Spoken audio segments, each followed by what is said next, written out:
katika mji unaitwa Brockton, ni kama dakika 30 kutoka jiji la Boston.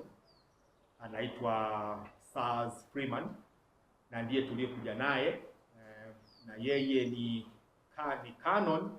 Nimemuomba anisaidie katika masuala ya logistic nje ya nchi.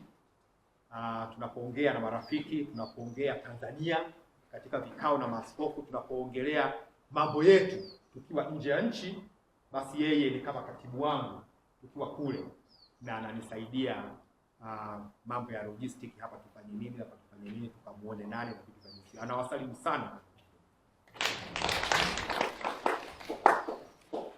Nilete salamu zingine mpya kutoka kwenye chama cha watawa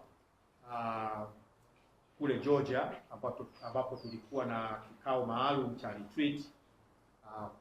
Wana shirika moja kubwa sana, sijawahi kuona shirika kubwa kama hilo. Wamesikia habari zetu, wamependezwa na sisi sana, na hivi wanajiandaa kuja kututembelea na kuja kuona ni sehemu gani pia watafungua kituo cha seminari kwa ajili ya kufundisha watumishi wa kanisa la kesho, kufungua na vitu vingine, lakini pia tuwe na nyumba ambazo zitaandaa wahudumu ndani ya kanisa wakitokea katika nyumba za watawa kama makanisa mengine ya Kikatoliki. Nao pia wametuma salamu nyingi sana. Ndugu zangu, hampo peke yenu. Hizo salamu maana yake hampo peke yenu. Mnaweza mkajiona ni wapweke katika mambo mengi, lakini sio kweli. Na jina la Tanzania linasemwa, wengine wanalisema kwa wivu kwa sasa, wengine wanalisema katika namna ya mshangao.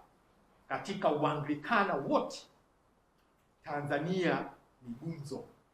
Kwa nini ni gumzo? Ni gumzo kwa sababu matengenezo ya Uanglikana hapa ni zaidi. Ndugu zangu, wengi wameanzisha makanisa, wengi Waanglikana, wengi wametoka katika Waanglikana miaka mingi. Kama kuna kanisa ambalo limepoteza watu ni kanisa la Anglikana katika nchi.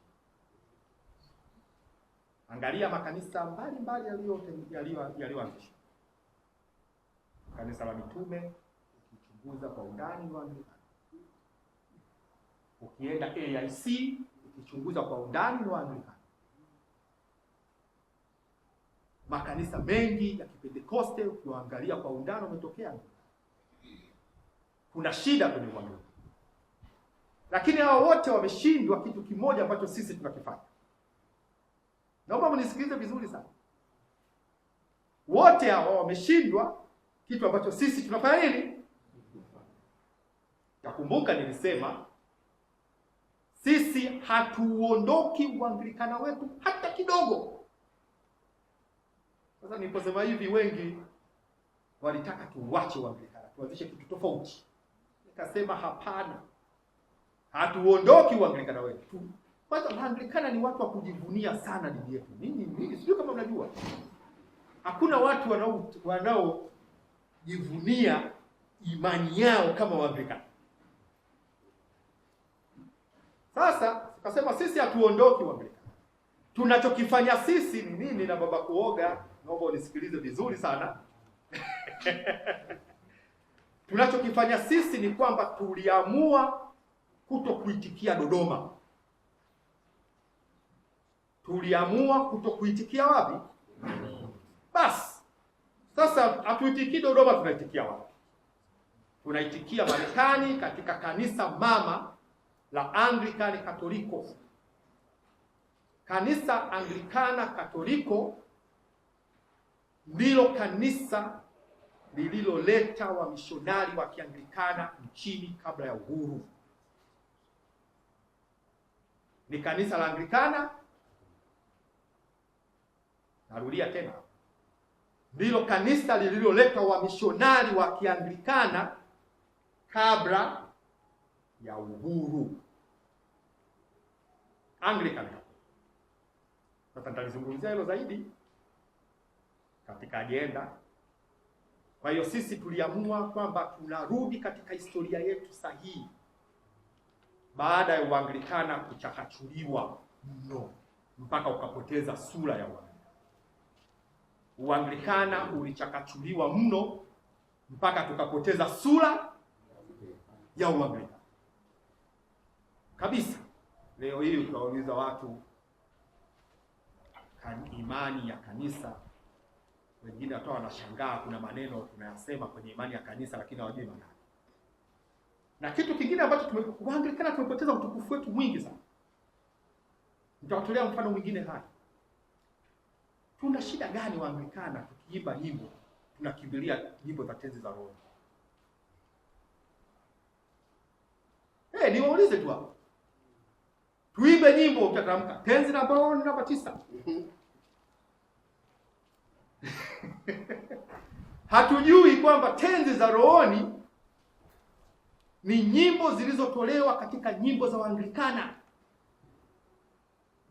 Tenzi za rohoni ni nyimbo zilizotolewa katika nyimbo za fungua kitabu cha tenzi za rohoni, nyimbo yoyote ile, angalia maandishi yake pale juu, utagundua huu wimbo umetoka wapi. Kwa hiyo tenzi za rohoni ni nyimbo zetu. Walichokifanya watu wa tenzi za rohoni na ni kanisa la Mennonite, walichokifanya wao, walichukua nyimbo mashuhuri,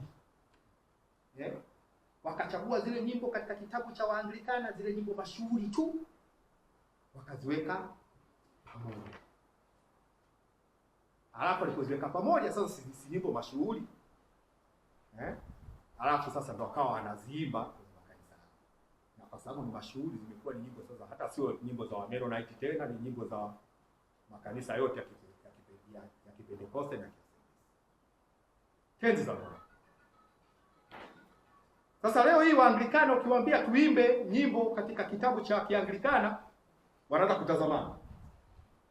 Utafikiri unaleta dini mpya.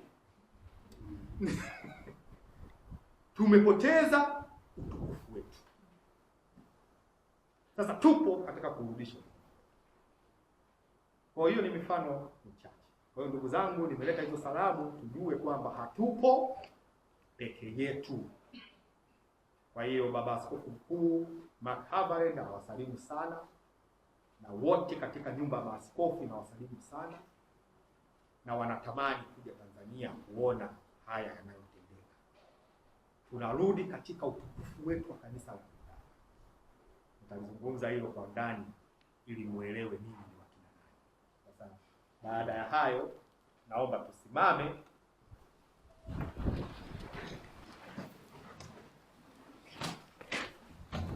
Sasa naona kuna mtu anatezi. Uipe tezi la manga. Episcopal Anglican Media. Maisha yanayohubiri.